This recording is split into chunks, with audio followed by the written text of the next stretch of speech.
yang di Indonesia Barat. Oh gitu. Tapi saya harap sih bisa mengikuti ya Mbak Rika ya. Insya Allah bisa, Bu. Jadi kalau mungkin terlalu serius Bu yang dosen sana Bu. iya terlalu serius tak kalau yang di sana. Enggak kok, Bu. Oh enggak ya. Enak, Bu. Oh enak ya. Iya jadi kalau ya mungkin semoga aja sih ada ilmu baru ya Mbak ya yang bisa didapatkan. Terus Mbak Rika mata kuliahnya apa aja yang permata ini? Mata kuliah yang permata saya ini desain aquaculture, terus biologi kelautan, translation, sama psikologi, Bu. Psikologi? Ya. Oh bisa ini ya, bisa lintas prodi ya? Lintas prodi. Soalnya kalau saya mengambil yang sesuai prodi kayak aquaculture terus cuman ada di kayak di UMG, terus yang biologi kelautan cuman itu aja Bu. Oh biologi kelautannya di mana? Banyak pilihan. Oh gimana Bu? Ambilnya di mana biologi kelautannya? Di IP Garut. Oh Garut. Sudah pernah ke sana? Belum pernah ya? Tambah jauh lagi di Jawa Barat. Iya. Terus ini kalau dari kesulitan atau tugas-tugas gimana? Lebih mungkin lebih susah, lebih gimana daripada yang di kampusnya sekarang? Kalau tugas-tugas mungkin nggak terlalu ini sih Bu, cuman saya sering kesulitan manajemen waktu aja Bu. Oh gitu. Sekarang berapa SKS? Kalau soalnya kan ini ngambil yang di Permata sama ngambil yang di kampus asli juga. Itu di kampus asli saya ngambil ada 20.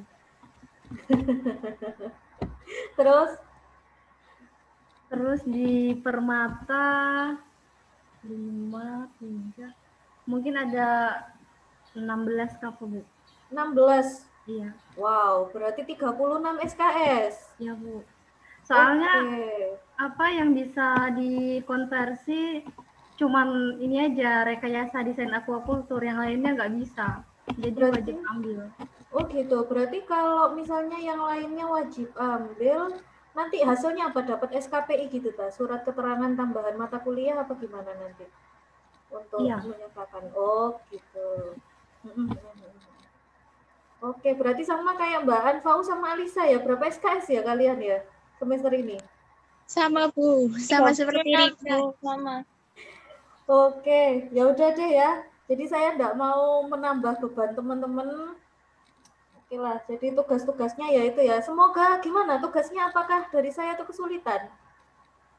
Alhamdulillah Bu, enggak. Alhamdulillah enggak Bu. Iya ya, jadi ya wis lah untuk khusus untuk kelas RDA, kelas Permata ini kita have fun aja, dibuat have fun. Memang saya katakan materinya susah ya. Jadi terus terang saya sendiri juga kesulitan. Materinya ini sangat teknis ya. Jadi kalau teman-teman tahu ada buku panduannya untuk rekayasa aquaculture itu aquaculture engineering. Bahasanya kan engineering, berarti teknik aquaculture ya. Itu pun tidak semua bab saya ambil. Jadi nanti yang sekiranya memang bisa kita aplikasikan dalam satu sistem aquaculture saja. Karena kalau misalnya mau dititeni satu persatu, kita semua juga bukan orang teknik ya di sini ya. Nanti kelasnya juga menjadi gimana ya, boring gitu. Saya juga merasanya gitu. Iya Bu. Iya, jadi untuk tugas-tugas saya memang ya semoga sih tugasnya nggak berat untuk teman-teman. Jadi yang setelah kuliah langsung saya berikan tugas begitu saja. Terus ya kuis juga saya kan meminta teman-teman open book aja ya. Jadi artinya ya saya harap sih itu nggak membuat teman-teman kesulitan gitu ya, karena memang tuntutannya seperti itu, karena ya kelas Permata ini kan kelas khusus ya teman-teman, dan saya rasa juga teman-teman di UMG sendiri, teman-teman yang lainnya ya Mas Robi, Mas Alan, Mbak Konita, Mas Diki, ya, Mbak Sofi, itu juga saya rasa sudah banyak beban dari mata kuliah yang lain. Jadi nanti minggu depan kita mungkin lebih banyak diskusi saja ya. Jadi diskusi gimana sih cara buat aquaponik, aquascape, filternya seperti apa, kemudian desain RAS, recirculation aquaculture system. Nah, jadi yang seperti itu aja ya teman-teman ya. Sudah ada tugas ini teman-teman ini dari mata kuliah yang lain. Banyak, Bu. Banyak, Banyak, Bu. Bu. Banyak, Bu. Ya Allah. Tugas Apalagi apa? nih ada yang ngejar jenengan. Ada yang? Lat- Kenapa? Gak jelas suaranya. Banyak, tugas apa aja?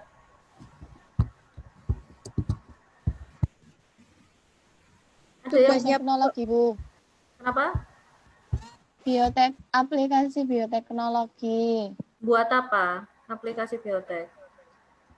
Buat makalah sama PPT, terus video diupload di Spada. Oke, asik itu. Per orang Asik ya? kalau Mm-mm. asik kalau teman kelompoknya asik, Bu. Kalau nggak asik ya nyendat. Oh, alah. PKWK. Secara nggak langsung ya. Ayo teman-temannya yang ini juga ikut ngerjakan. Oke. Rika, tugasnya apa aja Rika sekarang? Kalau apa ya, kalau dari kampus sendiri tuh biasanya masih kayak makalah-makalah kayak gitu, Bu, presentasi. Terus kalau yang dari Permata itu ada presentasi juga, ada yang susahnya repotnya kalau praktikum, Bu. Oh iya, kalau praktikumnya gimana? Kalau Permata? Kalau yang mata kuliah yang lain?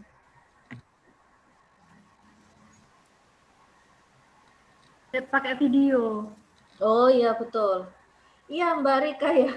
Jadi memang nanti di kita juga kita kelasnya pakai video aja ya Mbak ya. Jadi nanti teman-teman yang praktekkan nanti supaya Mbak Rika juga bisa ngikuti dari video. Karena nggak mungkin ya Mbak ya kalau nanti kami meminta Mbak Rika dan teman-teman yang lain untuk datang ya, kasihan ya.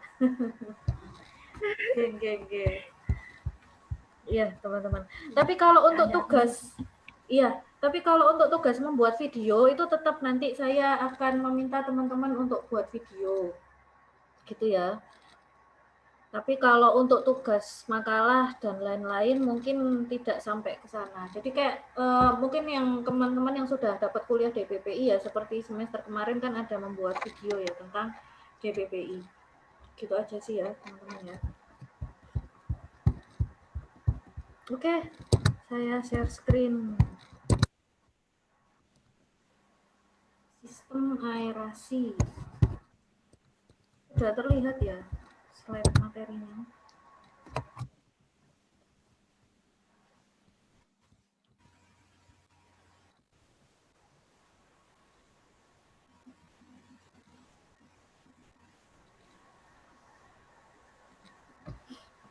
Oke, sistem aerasi sudah terlihat ya. Jadi kalau fungsinya oksigen itu apa? Yuk, ini semuanya coba jangan di mute ya. Kita diskusi aja wes, saya enggak biar enak gitu ya. Jadi jadi biar sambil diskusi aja. Fungsinya oksigen apa? Memberikan suplai memberikan suplai oksigen, Bu, kepada ikan Fungsinya agar oksigen. bisa bertahan hidup. Oke. Fungsinya oksigen itu Fungsinya oksigen untuk bernafas ya ke ikan ya. Terus kalau misalnya adanya oksigen itu apakah dia juga bisa membersihkan air? Bisa kayaknya, bisa. Nah, contoh sistemnya apa Bisa, kalau membersihkan air? Nggak bisa, Bu. Nggak bisa, kenapa nggak bisa? Karena yang bisa membersihkan air itu filter. Oke, yang bisa membersihkan air filter. Kalau misalnya aerasi, aerator bisa nggak buat membersihkan air? Bisa, Bu, Aerator. kayaknya. Kan apa ya? Terbangan kotorannya itu. Ayo. Aerator kan itu, Bu. Cuman gelembung, Bu, mengeluarkan gelembung toh. Nggak bisa, Bu. Nggak bisa sih. Nah, terus Nggak bisa. Kalau bentuknya kincir. Bisa, kalau kincir itu kan besar, Bu. Jadi tergantung bentuk aeratornya ya. Aeratornya, iya, Bu. Jadi kalau Iya sih, iya. kalau Lale, misalnya kita pakai aerator yang biasa, yang cuman gelembung-gelembung kecil, hanya paling dia hanya bisa mengumpulkan ke satu area tertentu ya. Tapi kalau misalnya si aeratornya ini ukurannya besar atau dia gerakannya cepat gitu ya, misalnya yang tadi kincir gitu ya. Jadi kalau kincir itu kan dia sifatnya memutar dengan cepat. Nah, berarti dia kan bisa memecah partikel-partikel itu tadi ya. Jadi partikel-partikelnya bisa dipecah, bisa diperkecil gitu sehingga nanti lebih mudah untuk dibuang. Oh, gini. Kalau misalnya oksigen, kalau ada di kolam antara lapisan atas, lapisan tengah sama lapisan bawah di kolam, itu yang paling tinggi oksigennya mana? Di bawah. Di bawah, kenapa? Kalau semua di bawah kan, Bu, aeratornya kan, Bu. Oh, tergantung posisi aeratornya ya. Okay. Kalau misalnya tanpa aerator misalnya? Di tengah kayaknya. Di tengah. Paling banyak oksigen. Soalnya kalau ikan sehat itu kebanyakan bergeraknya itu ada di tengah-tengah, Bu, tidak di atas, tidak di bawah. Oke, kalau menurut saya. Ya. Nah, kalau pendapat yang lain gimana?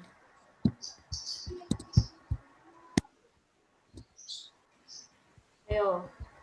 Ini baru 2 orang. Ayo, Mbak Alisa, Mbak Anfa'u, Mbak Konita. Bu, kalau salah nggak apa-apa kan, Bu? Ya nggak apa-apa, terserah. Oke, Bu. Nggak apa-apa, kita kan diskusi. Biar nggak tegang gitu nanti. Oke, Bu. Kita sambil belajar aja. Jadi kalau misalnya posisi oksigen ya, misalnya ini di dalam satu kolam ini kan harusnya ada oksigennya ya. Setiap kali ada air, kalau misalnya kita lihat ada molekul air, ya kan? Misalnya ini ada H2O. Nah, berarti kan air itu kan hidrogen ini ya, hidrogen dalam bentuk air. Nah, ada satu molekul oksigen. Artinya setiap kali kita ada air, itu berarti ada molekul oksigennya di situ. Kemudian artinya di sini banyak oksigen. Terus fungsinya aeratornya apa? Sekarang pertanyaannya. Di sini kan sudah banyak oksigen. Fungsinya aerator, Bu. Meratakan oksigen, terus memperbanyak oksigen. Memperbanyak oksigen, menambah ya. Jadi kalau misalnya oksigennya menambah. Nah, di sini misalnya oksigennya sedikit, dibuat royoan sama ikan-ikan, maka dia bertambah gitu ya kadar oksigennya. Itu juga bisa. Bu. Jadi ketika di sini kan ada H2O juga ya, di luar ini di lingkungan kan juga ada air. Di sini kan juga ada H2O. Nah, sekarang pertanyaan saya, ini kan ada aerator masuk. Apakah aeratornya sudah ada H2O-nya? Gimana cara nambah H2O-nya ini? H2O. Gimana cara nambah airnya ini? Apakah si aerator ini sudah ada kandungan tambahan oksigen? Sehingga ketika si aerator itu dimasukkan, otomatis di situ akan ketambahan oksigen. Kayaknya sih iya, Bu. Berarti dia di sini sudah ada oksigennya. Ya kan dari mesinnya itu loh, Bu. Mesin aeratornya. Berarti dari mesin aeratornya sudah ada oksigennya.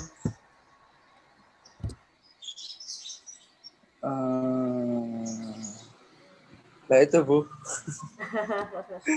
Kurang tahu juga cara kinerjanya aerator ini, kurang tahu juga saya. Oke, jadi kalau aerator kinerjanya di sini kan ada air yang H2O ya, jadi molekul air yang ada di luar dan molekul oksigen bebas ya. Di sini ada molekul oksigen bebas. Di sini juga ada molekul air dan ada molekul oksigen bebas.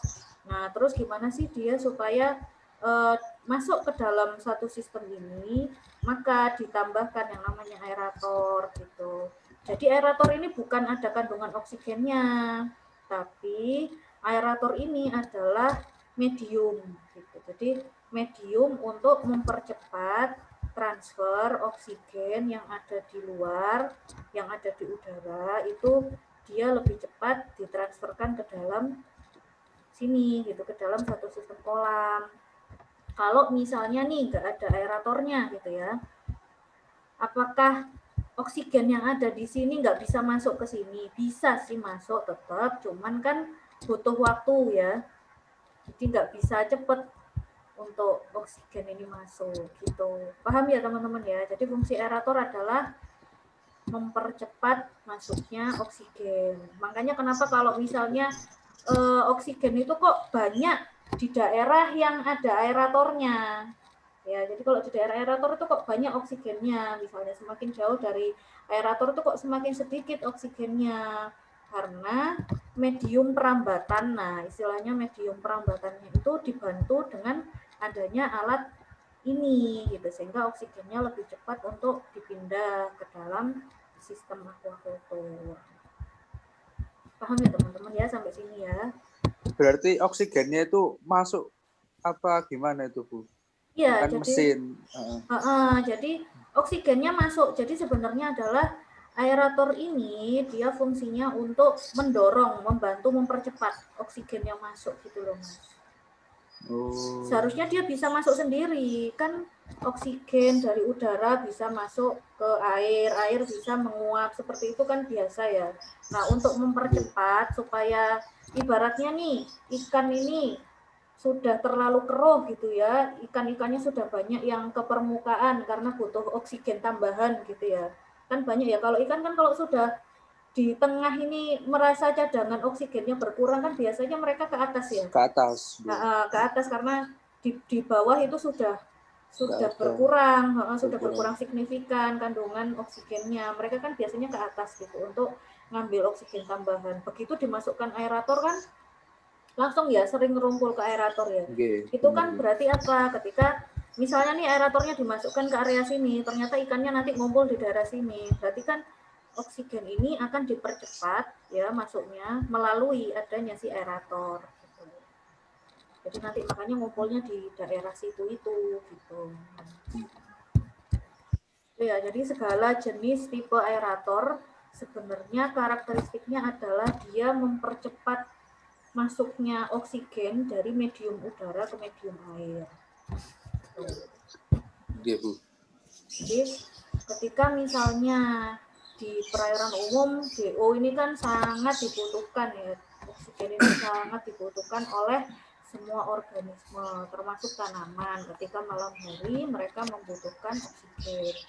Nah, karena cahaya ini dia menurun seiring dari kedalaman. Nah, ini kalau di perairan umum ya, itu kan penetrasi cahaya kan dia menurun seiring dengan penurunan kedalaman, otomatis fitoplankton. Nah, kan kalau oksigen itu kan kita tahu dihasilkan oleh fitoplankton ya, sehingga semakin di daerah kedalaman ketika penetrasi cahayanya juga semakin rendah gitu ya, ternyata kadar oksigennya juga dia menurun gitu. Karena apa? Fitoplanktonnya lebih sedikit.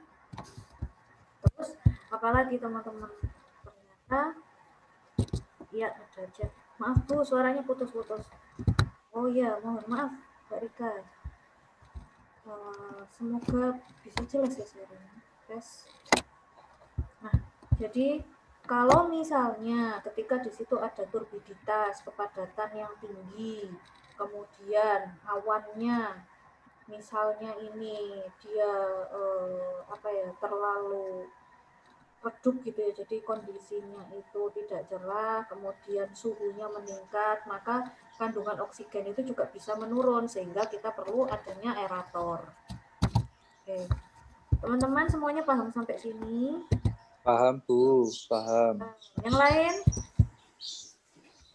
Mas Rais? Kemarin Rais ada nggak ya pas pelantikan? Ada Bu. Ada? Ada Bu. Ada, Bu. Oh. Nggak kelihatan Bu sama Bu. Iya, kemarin alhamdulillah ya masuk Robi. semua ya. Alhamdulillah selamat buat Mas Diki teman-teman. nggak ikut, Bu, Mas Diki. Oh, Mas Diki nggak ikut. Kemana Mas Diki? Kemana?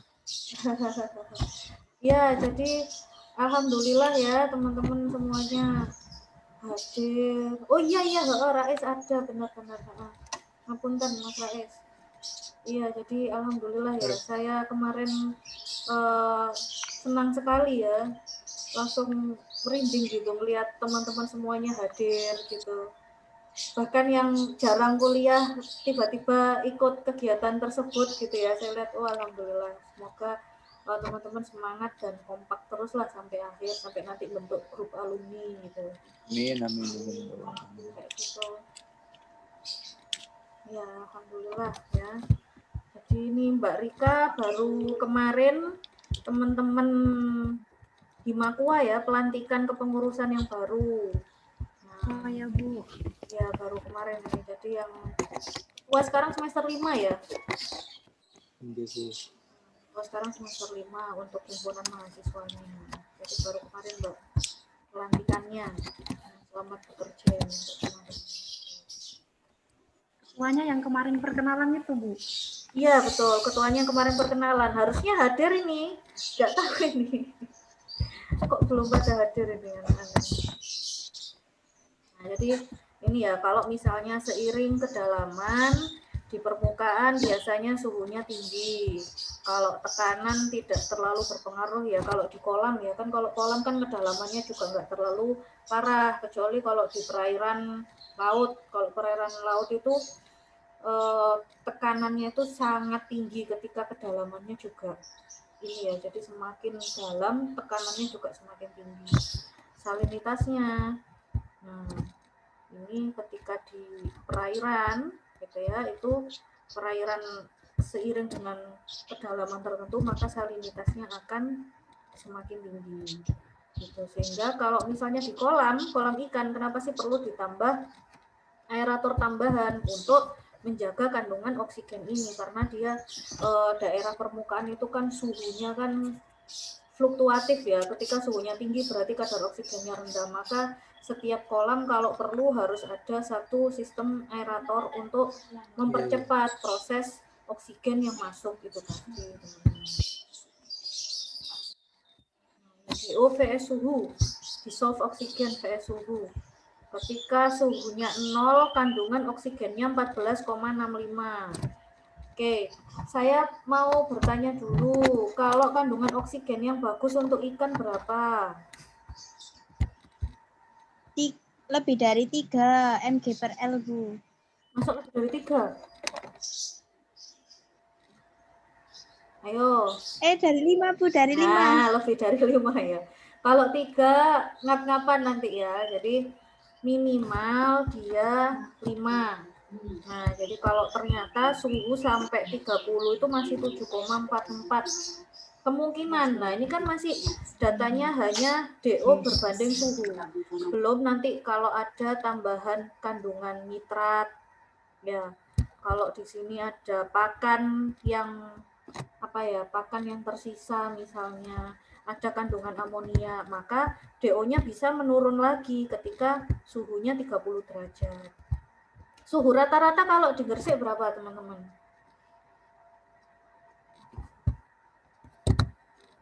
Suhu rata-rata di Gresik. Sama suhu rata-rata kalau di Sorong berapa, Mbak Rika? Di Sorong rata-rata suhunya 34,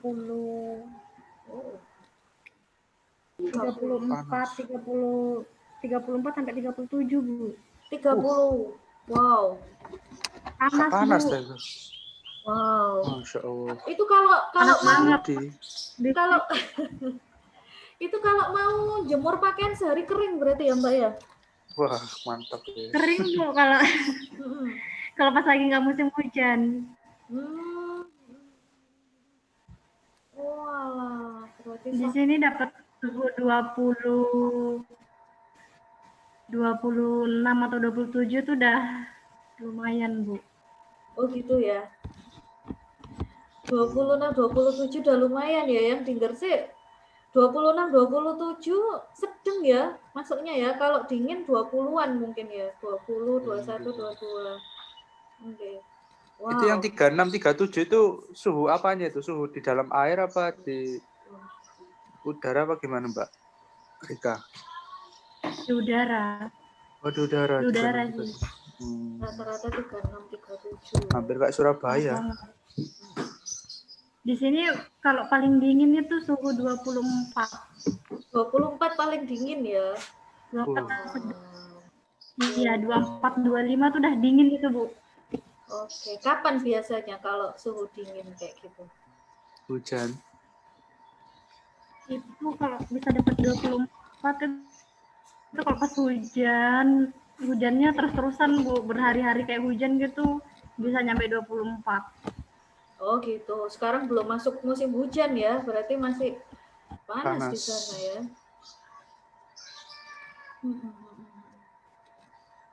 34 sampai Tapi 27. hujan ini apa? Ini nggak jelas sih.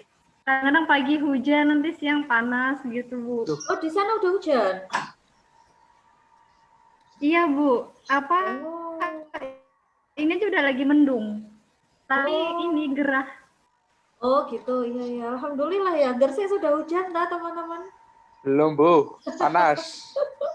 Iya Mbak Rika, alhamdulillah ya suhunya 34, 37, tapi sudah ada hujan. Di Gersik masih belum hujan sama sekali ini.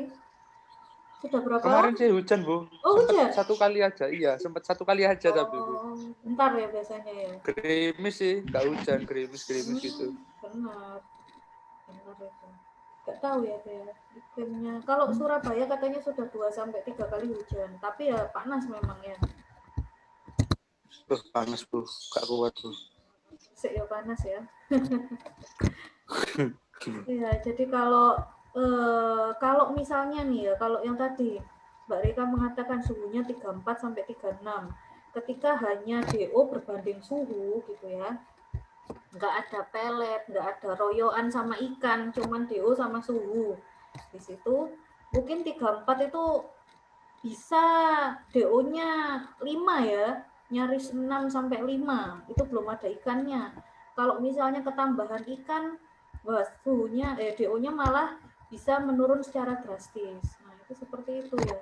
Artinya memang perlu sekali adanya aerator di dalam satu sistem budidaya, selain dia nanti untuk bisa membantu membersihkan partikel-partikel, paling tidak dia bisa mengarahkan ya. Kalau yang kincir itu kan bisa diarahkan, nanti dia dikeluarkan kemana, ke lubang outletnya. Nah, itu paling tidak adalah fungsinya seperti itu, dan terutama dia bisa langsung membantu fiksasi secara langsung oksigen yang dari udara itu dimasukkan ke perairan. Gitu. Nah, ini ya, sistemnya.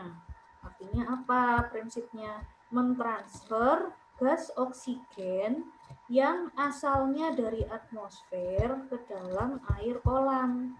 Gitu. Jadi hanya mentransfer, dia tidak bisa menghasilkan gas oksigen sendiri kalau aerator. Sehingga konsentrasi DO ini dia tidak akan menurun drastis ketika kebutuhan oksigen pada kolamnya meningkat. Terus yang tadi dikatakan Mbak Anfa'u juga fungsinya apa? Dia bisa meratakan oksigen dan menggerakkan air agar kotoran tidak mengendap. Nah, aerasi kan berarti memasukkan oksigen. Oke.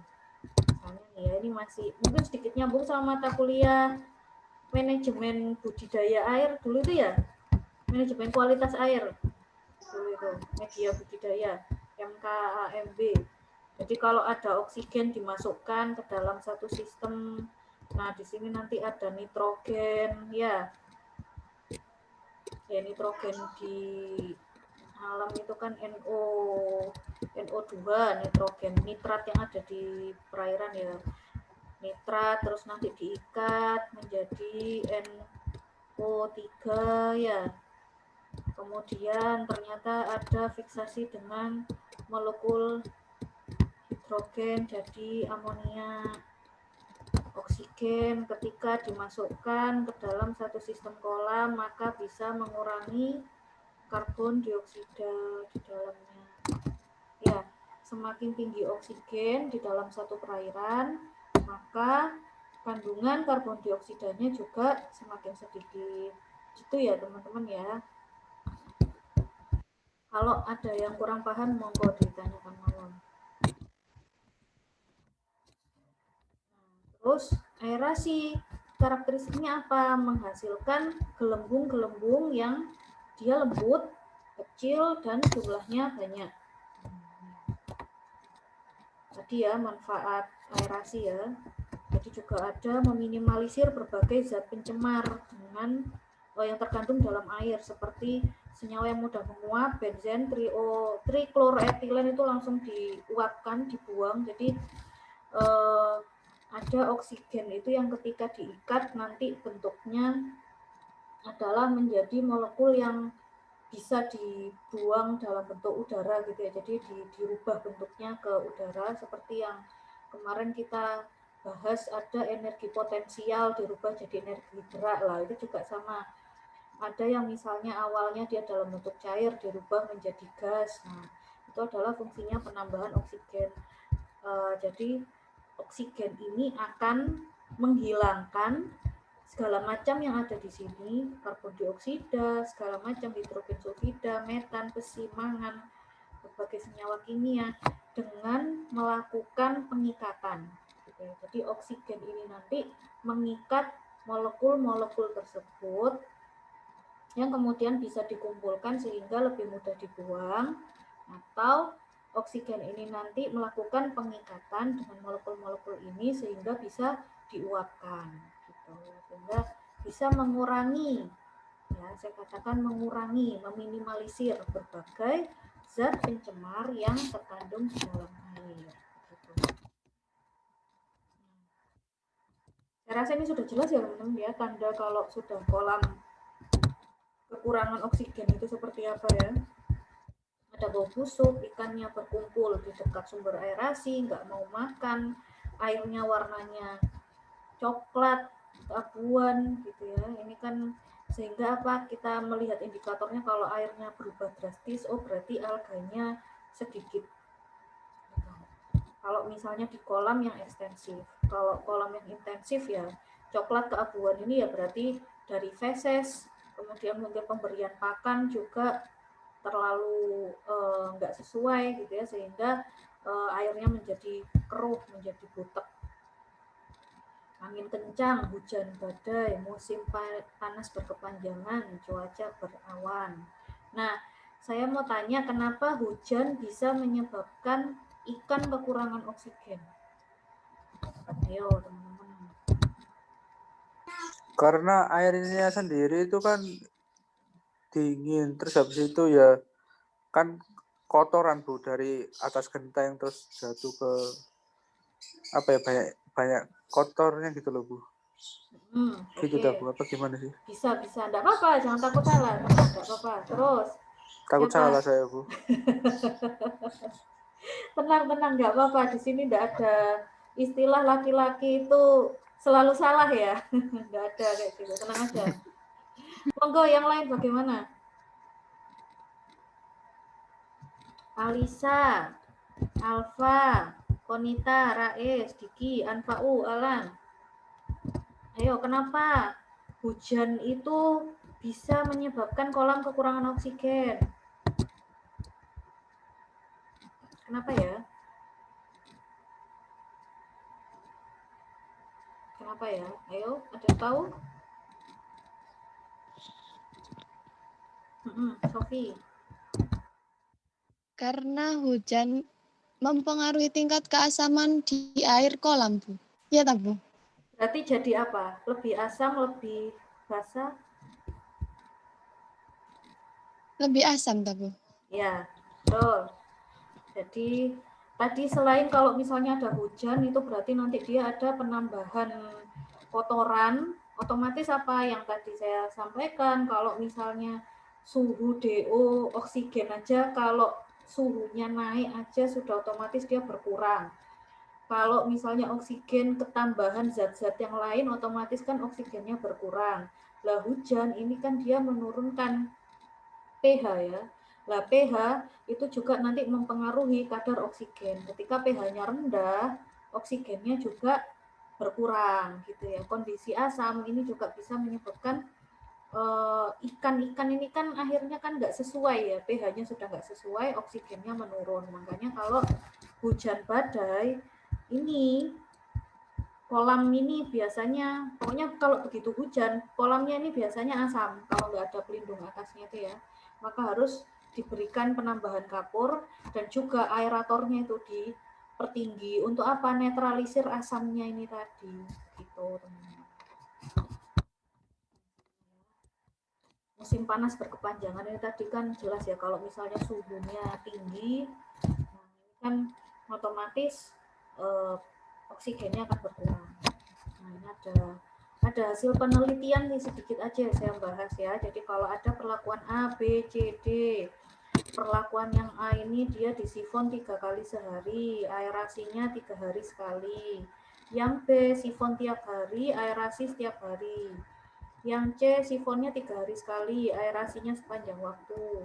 Yang D sifonnya setiap hari, aerasi setiap 3 hari sekali. Nah ternyata dari sini menunjukkan bahwa ketika dilakukan pemberian sifon dan diberikan aerasi sepanjang waktu setiap hari, itu kadar oksigennya terkontrol. Nah ini ya, kadar oksigennya ini dia tetap tinggi 4,74 dan rata-rata dia 5,41 kadar oksigennya. Kadar BOD-nya juga kita lihat ya, kalau yang lain dengan perlakuan entah yang sifonnya dikurangi atau entah yang aerasinya dikurangi, BOD. Ada masih ingat BOD ya? Itu apa? Biological Oxygen Demand. Ayo BOD. Ada DO, ada BOD. Apa itu BOD? Ayo silakan. Sambil saya tunggu ya. Jadi kalau BOD ketika ada perlakuan A, C, D, dia enggak disifon tiap hari, 3 hari sekali aja. Kemudian aerasinya juga jarang-jarang, ternyata BOD-nya sangat tinggi. Makanya kadar oksigennya dia menipis. Nah, kan itu seperti itu ya. Kalau perlakuan B, karena dia selalu diberikan aerasi dan sifon, maka BOD-nya dia rendah gitu, DO-nya dia tinggi. Makanya hal ini menunjukkan bahwa oksigen selain dipengaruhi oleh suhu, juga dipengaruhi dari kondisi karakteristik kolam tersebut. Semakin bersih kondisi perairannya, maka oksigennya semakin banyak dengan penambahan aerasi itu tadi ya. Tapi kalau misalnya jarang sekali disifon, maka kandungan oksigen yang ada di situ juga lebih sedikit. Gitu teman-teman. Ayo BOD apa? BOD.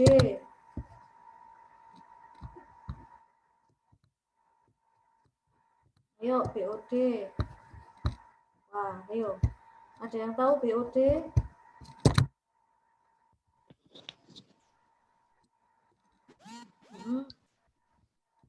Sofi. Pengertiannya, Tabu. Ya, apa sih BOD itu? BOD adalah jumlah oksigen terlarut yang diperlukan oleh mikroorganisme untuk mengurai bahan organik di dalam air. Oke, jadi BOD itu adalah kebutuhan organisme untuk bermetabolisme. Ya, jadi berapa sih jumlah oksigen yang dibutuhkan oleh organisme untuk bermetabolisme, entah itu untuk bernafas, entah itu untuk makan dan sebagainya gitu ya. Itu adalah BOD. Makanya kalau misalnya DO-nya tinggi, BOD-nya rendah, berarti kan kebutuhan akan oksigennya rendah gitu ya. Kalau misalnya BOD-nya dia tinggi, DO-nya rendah gitu, berarti kan memang kebutuhannya dia sangat tinggi akan oksigen, sehingga oksigen yang stoknya yang sudah ada ini diambil oleh si organisme-organisme tadi. Begitu ya teman-teman ya. Oke, jadi teori gas, ada yang namanya teori gas. Teori gas ini adalah seberapa cepat dan seberapa banyak gas oksigen ini akan bisa ditransfer ke dalam air. Ini bergantung pada dua hal, yaitu titik equilibrium dan proses transfer gas itu sendiri. Bentar. hari ini yang hadir 1, 2, 3, 4, 5, 6, 7, 8.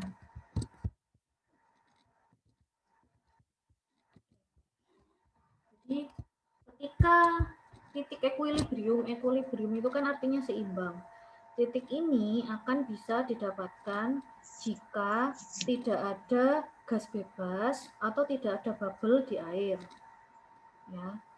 Kemudian tidak ada transport gas. Nah, ini gas ya. Kalau misalnya tidak ada gas oksigen ke dalam maupun keluar air kolam, gitu ya, itu adalah mencapai yang namanya titik equilibrium. Untung kalau kena apa? Ayo Mbak Anfa'u. Ayo Mbak Anfa'u. Kemudian ada hukum Henry Dalton. Intinya adalah membahas seperti yang kemarin ya, masih ada tekanan, kemudian ada mol gas, ada konstanta, ada jumlah gas yang terlarut dalam liquid. Nah, implikasinya apa dari adanya hukum equilibrium atau hukum keseimbangan ini?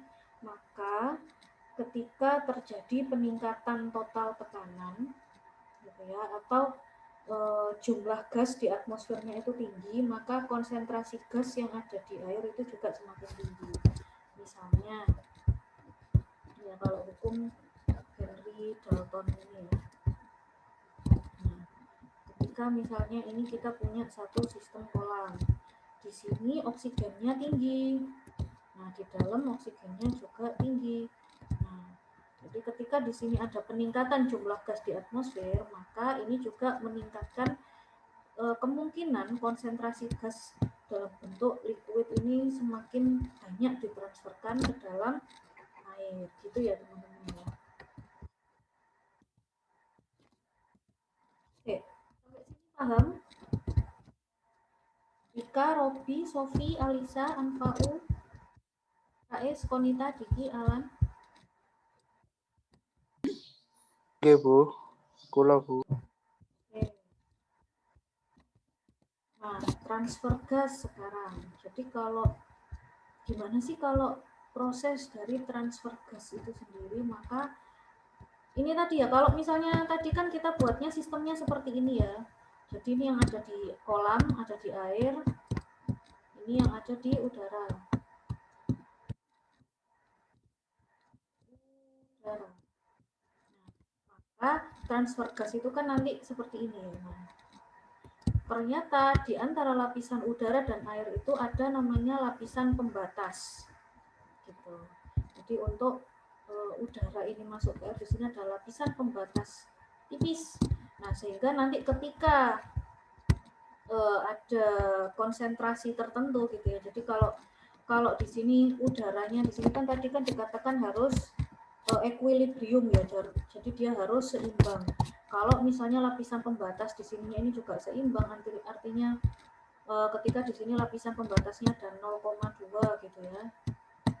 0,2 dan di sini juga sama, ini 0,2. Nah, maka udara ini akan lebih mudah untuk ditransferkan gitu. Jadi dia lebih cepat ketika memang lapisan pembatasnya ini sesuai. Di sini udaranya juga yang ditransferkan 0,2 gitu, sehingga yang masuk bisa full. Tapi kalau misalnya di sini hanya 0,1 udara oksigen yang masuk sekitar 0,2, maka yang bisa ditransfer hanya setengahnya. Nah, itu seperti itu. Udara, air ada lapisan pembatas, sama seperti teman-teman kalau naruh klip di atasnya tisu ditaruh di permukaan air kan ada lapisan pembatasnya ya.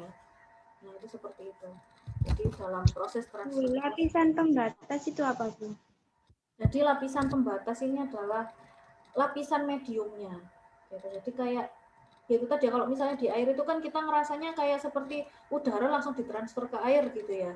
Langsung begitu saja. Padahal sebenarnya kenapa sih udara itu tidak bisa langsung ditransferkan gitu? Perlu adanya aerator karena ada lapisan pembatas ini tadi.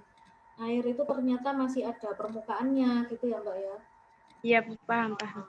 Jadi air itu masih ada pembukaannya, masih ada permukaannya. Ketika tisu ditaruh, kita naruh apa itu namanya itu naruh klip, ternyata ketahuan ada lapisan pembatasnya gitu, sehingga ketika yang tadi ini ya, ketika nanti di sini lapisan pembatasnya kira-kira ini ketebalannya untuk menampung ini misalnya sekitar 0,2. Nah, sementara gas oksigen yang masuk ini 0,2 juga, maka semuanya bisa langsung ditransfer. Tapi kalau lapisan pembatasnya ini kira-kira lebih thick lagi gitu ya, jadi di sini 0,1 dan yang masuk 0,2, justru kalau di lapisan pembatasnya lebih tebal 0,3 misalnya ya. Jadi kalau dia misalnya 0,3 terus yang masuk 0,2 akan lebih sedikit yang masuk, cuma 0,1. Makanya maksudnya di sini ini apa sih Bu kok rada bulat? Maksudnya adalah kita perlu ada aerator ini tadi loh. Aeratornya fungsinya apa? Buat mecah ini lapisan pembatas. Nah, kan kalau misalnya dipecah, itu udara itu akan langsung bisa masuk ke dalam sistem di air gitu loh. Iya. Paham teman-teman sampai sini? Paham, Bu. Oke.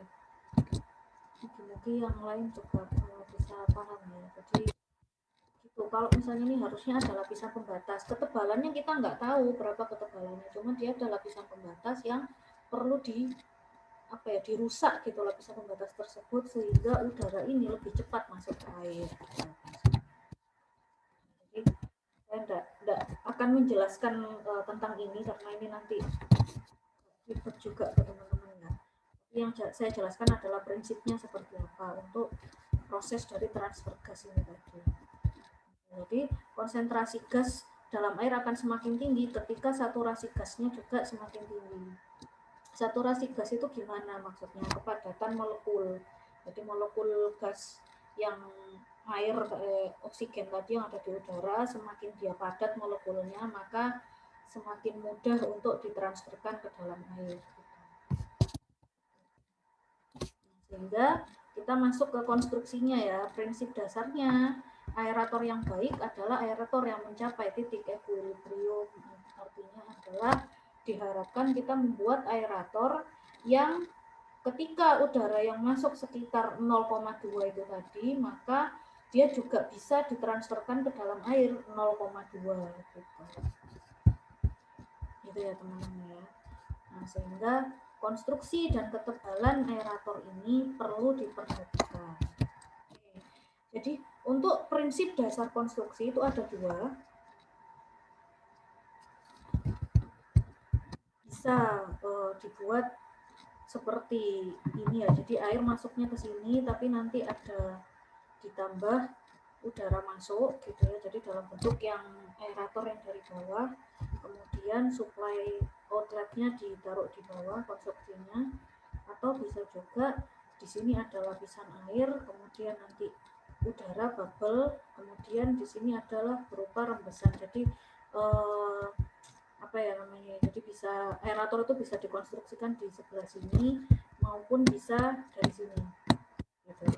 Kalau misalnya aeratornya sebelah sini, udara masuknya dari sini gitu loh. Jadi udara itu kan bisa masuk dari mana saja ya, tergantung nanti lokasi aeratornya kita taruh di mana. Kalau misalnya dia ditaruh di sini, maka berarti kalau ditaruh di permukaan kan ada lapisan itu tadi ya. Dia ada lapisan sehingga yang dipecah ada lapisan sini. Tapi kalau dari sini, di sini kan ada lapisan air yang ada lapisannya itu. Maka kalau aeratornya ditaruh di sini, maka udaranya masuknya dari lubang sisi kanan kiri. Jadi kalau ada konstruksi aerator yang dari bawah, itu sebaiknya sedikit ditambahkan untuk masuknya udara. Gitu ya teman-teman. Ya, kalau yang aerator dari bawah itu enggak buntu gitu Bu, kena kotoran-kotoran.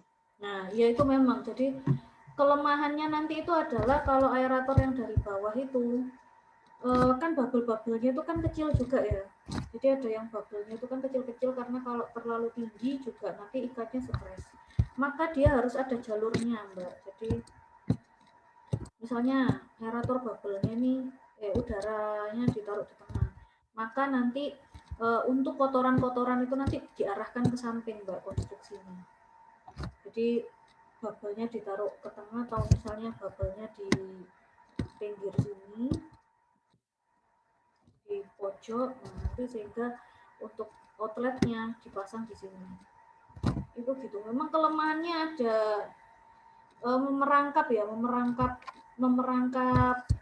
kotoran ya nanti udaranya sehingga jadi apa ya lebih ngumpel-ngumpel gitu memang kalau misalnya aeratornya ditaruh di sini. Cuman kelebihannya kalau ditaruh di bawah lebih mudah untuk mengumpulkan kotoran gitu loh Mbak. Kalau aerator di sini kan dia sifatnya ketika nanti air ini juga dia membersihkan kotoran, tapi kan yang dibersihkan kan daerah sini saja. Kalau yang di sini itu dia bisa rata, semuanya bisa dibersihkan dan kemudian bisa dibuang. Tapi ya itu resikonya. Iya kalau dia bisa maksimal untuk membersihkan kotoran-kotoran. Kalau misalnya nggak bisa bersih maksimal ya, yang ada nanti tetap aja nggak bisa maksimal konstruksinya. Gitu. Jadi tetap aja ikan-ikannya juga akan sulit untuk mendapatkan oksigen. Gitu nggih Mbak Aan? Report paham Mbak? Ada lagi pertanyaan yang lain mungkin teman-teman? Mas Raes, gimana Mas Raes? Mas Diki, Mas Alan.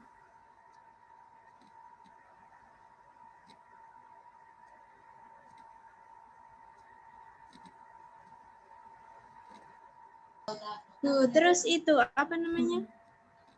Batu aerasi itu kan juga berpengaruh ya Bu ya? Batu aerasi untuk memecah gelembung ya. Jadi kalau kadang kan ada yang gelembungnya itu besar-besar, ada yang kecil-kecil gitu loh Bu. Jadi itu bagus yang mana? Jadi kalau batu aerasi itu kan memang itu tergantung jenis aeratornya ya. Jadi kalau misalnya ada aerator yang dia kasar sekali itu keluar gelembungnya. Sementara kan kalau ikan itu kan juga stres ya. Ketika itu kan dianggapnya seperti arus akhirnya. Ketika aeratornya terlalu tinggi berarti kan ada peningkatan arus yang ada di kolam gitu. Sehingga kenapa sih harus dikasih batu ini untuk memecah molekul-molekul bubble. Kenapa mikrobubble itu dia aman untuk ikan ya, mikrobubble, karena bubble yang keluar itu gelembungnya kecil-kecil dan halus meskipun dia cepat. Kalau aerator biasa kan gelembungnya besar-besar gitu ya, gelembungnya besar-besar dan kasar gitu loh. Makanya kan ikan akan mendekat ke area aerator, tapi kan nggak sampai yang langsung ke persis ke dekatnya area aerator tersebut kan, karena apa, arusnya dia terlalu tinggi gitu. Gitu ya Mbak ya. Jadi batu aerasi iya, dia juga sangat berperan, tapi di sini dia terutama di daerah permukaan. Kalau misalnya di daerah bawah ya itu tadi, jadi fungsinya konstruksi yang ada di bawah itu supaya membersihkan yang ada di dalam sini, nanti lebih mudah untuk dibuang, ada jalurnya khusus untuk pembuangan ini. Jadi di flokulasi ya, kalau bioflok itu kan dikumpulkan jadi satu gitu ya, dikumpul, diflokulasi kemudian dibuang. Nah itu akan lebih mudah ketika memang aeratornya ada di bagian bawah. Gitu ya. Jadi artinya apa prinsip konstruksinya? Tergantung dari kebutuhan suplai oksigen ke air. Jadi apakah dia fungsinya untuk memberikan gas atau untuk menghilangkan nitrogen dan karbon dioksida dari air.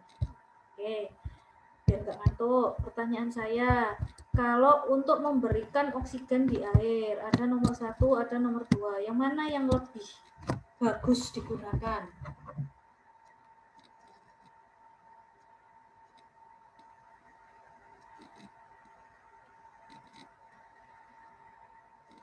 Ayo silakan.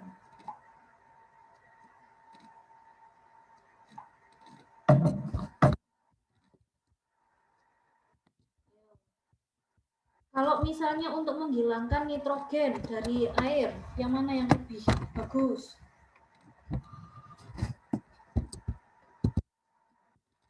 AS, Diki, Alisa, Konita, Alan, Anfau, Sofi, Robi,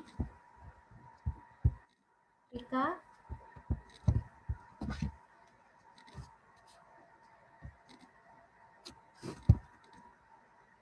Ayo silakan. Kalau misalnya kita mau membuat satu desain konstruksi, kita lebih ingin menghilangkan nitrogen dan karbon dioksida dari air, maka yang mana yang lebih baik untuk digunakan?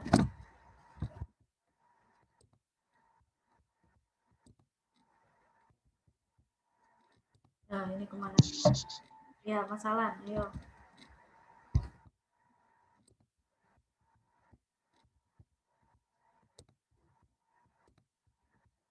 Oke, nanti minggu depan teman-teman tolong dinyalakan videonya semua ya.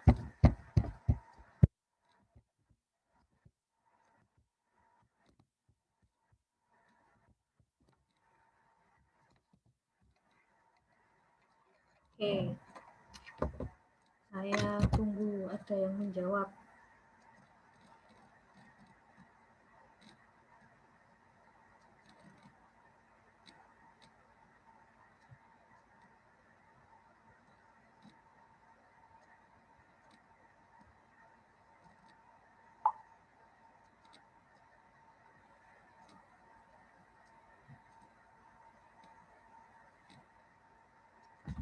Gimana?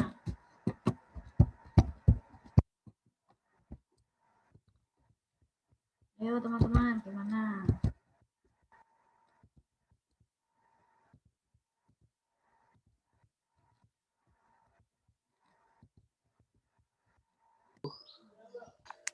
Halo Bu, Ya, ayo gimana?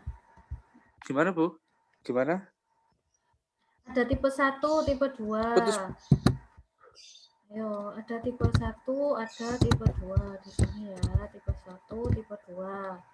Ini kan konstruksinya bergantung dari suplai oksigen ke air atau menghilangkan nitrogen. Nah, yang mana yang di sini yang dia lebih berfungsi untuk menghilangkan nitrogen? Kalau dari konstruksi 1 dan konstruksi 2. Udara masuk, rembesan air. Udara masuk kayaknya Bu. Iya, yang ke satu Yang atau yang satu. kedua. Iya. Kalau untuk menghilangkan Yang satu. Yang satu, Bu. Oh, untuk yang satu. menghilangkan nitrogen. Menghilangkan. Oke, kalau yang kedua, Ini yang kedua ini karbon dioksida. ayo, yang kedua yang mana? Kalau di sini aeratornya di sini, kalau yang satu aeratornya di bawah. Yo, silakan.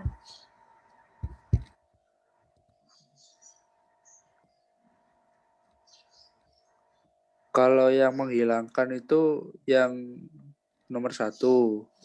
Kalau yang suplai oksigen, Kalau yang suplai oksigen yang nomor 2. 1, 2 sama ya, bisa ya? Bisa. Oke, ini yang lain kemana sih? Nggak ada suaranya ini. Mute. Ayo, kok nggak ada suaranya ini yang lain? Di sini, Bu. Anfau sendirian, dah? Banyak teman-teman Bu di lab. Ada siapa? Itu angkatan 2019. Oh, semester 3. Iya, Bu. Oke. Ya, ini sedikit lagi ya, teman-teman. Oke, jadi ada 2 tipe aerator. Yang satu aerator subsurface, yang satu aerator gravitasi. Nah, kalau bedanya apa antara subsurface sama gravitasi? Kalau gravitasi, airnya akan jatuh berdasarkan gravitasi. Jadi pembuatan konstruksi dari si aerator ini tergantung dari adanya gravitasi. Sehingga area air dalam jumlah besar akan bisa terekspos dari udara masuk ke air gitu. Sehingga kalau untuk gravitasi ini gitu ya, dia bisa dipengaruhi oleh turbulensi. Artinya apa? Kita buat sesuatu struktur aerator yang dipengaruhi oleh gravitasi. Bisa nanti bentuknya seperti A ini. Ya, jadi yang didorong adalah airnya di situ. Konstruksi aerasinya itu adalah dia dibentuk dalam satu tangga atau diputar. Nah, ini adalah dia prinsipnya untuk gravitasi.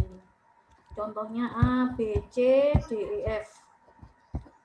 Kalau GH ini juga bisa aerator yang bentuk seperti ini kalau dia posisinya di bawah. Itu dia memanfaatkan dari kondisi adanya gravitasi yang ada di bumi. Bisa juga kalau dari atas, dari bawah ke atas itu juga menggunakan prinsip gravitasi. Bu, yang GH itu gimana Bu? Saya belum paham.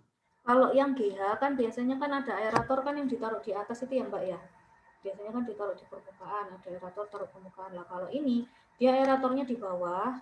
Jadi di sini airnya ya, kalau biasanya tadi aerator itu dia nggak mengalirkan air, tapi kalau sistemnya aerator gravity itu dia itu si aeratornya itu dia mengeluarkan air gitu, cuman dipasangnya di atas aeratornya sehingga nanti dia ketika ke bawah itu diputer lagi sama si aerator. Jadi ada dua sistem aerasi gitu loh Mbak. Ada sistem aerasi di atas dan ada sistem aerasi di bawah untuk memutar dari oksigen dan membersihkan kadar nitrogen dan karbon dioksida gitu. Kalau ini kan cuma satu, yang A ini kan cuma satu alat aja untuk dorong. Yang B hanya dibuat undak-undakan, C sama ya, A, B, C, D, E, F ini kan sama, hanya dibuat undak-undakan. Kalau yang G dan yang H ini dia dibuat ada atas, sistem aerasi di atas dan sistem aerasi di bawah. Tuh. Paham ya Mbak Aan? Iya Bu. Kemudian ada yang namanya cascade aerator. Nah, ini contohnya ya. Contohnya dari cascade aerator itu adalah airnya dibuat dalam satu sistem tangga seperti ini, atau kalau misalnya di daerah bendungan-bendungan. Nah, ini ada ukuran berapa sih panjang inletnya. Nah, kemudian berapa sih tingginya, ini juga bisa kalau misalnya teman-teman nanti ingin mencoba sistem dari cascade aerator ini. Airnya akan didorong sampai ke bawah. Ini adalah efisiensi dana, tapi yang mahal di pembuatan strukturnya ini.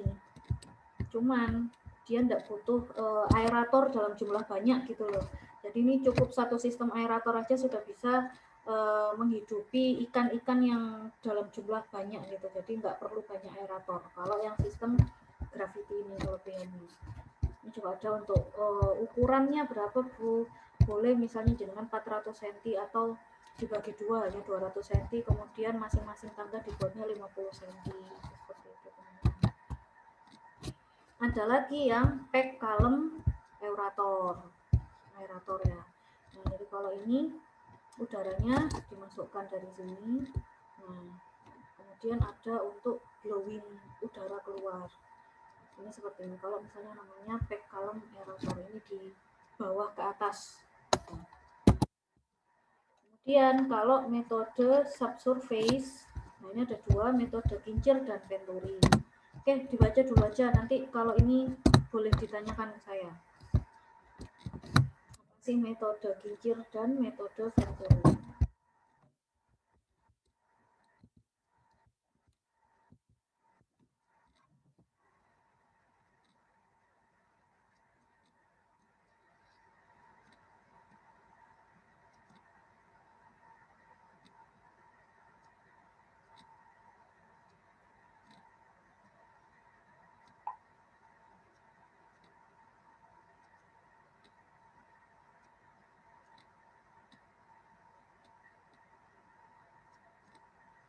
Gimana, sudah? Bedanya apa kalau metode kincir sama metode venturi? Teman-teman?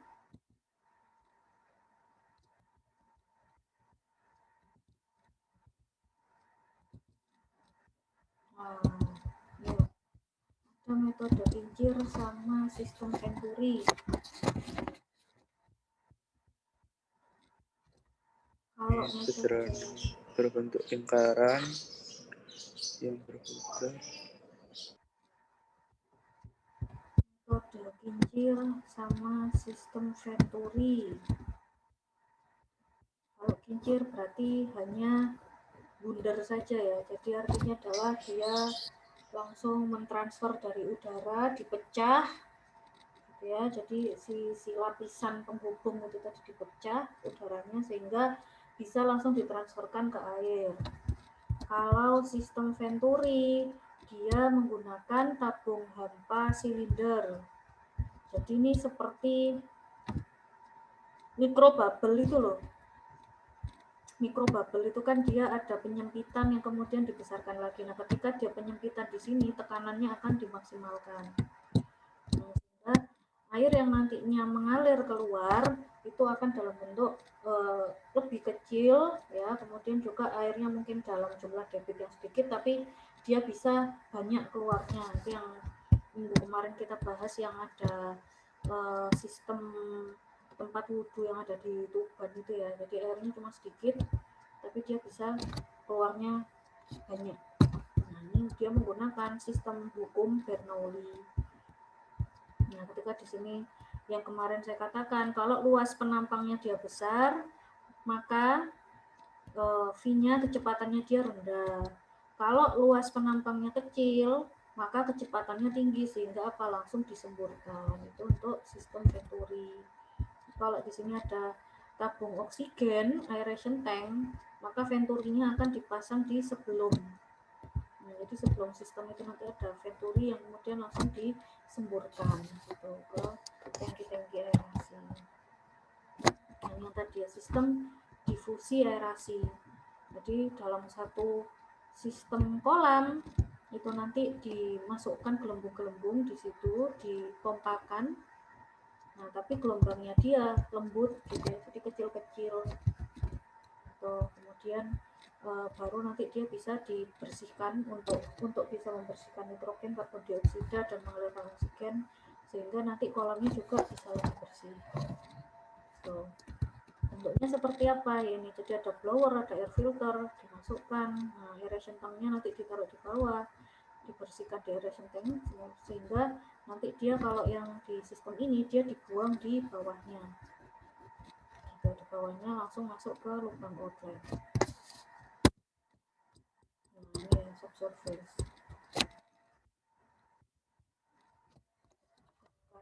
Terakhir saya jelaskan. Dari sini ada yang mau ditanyakan teman-teman?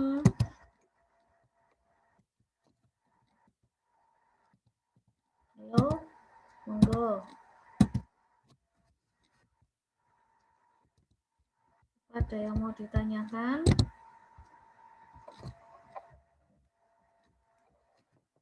Wah, ini kemana semua ini?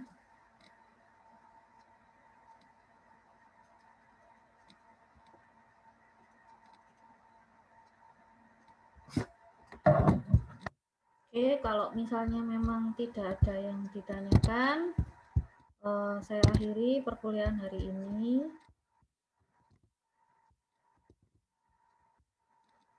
Ya, oke. Jadi saya akhiri perkuliahan hari ini. Mohon maaf jika ada kekurangan dan kesalahan. Assalamualaikum warahmatullahi wabarakatuh. Waalaikumsalam warahmatullahi wabarakatuh. Waalaikumsalam warahmatullahi wabarakatuh. Waalaikumsalam warahmatullahi wabarakatuh.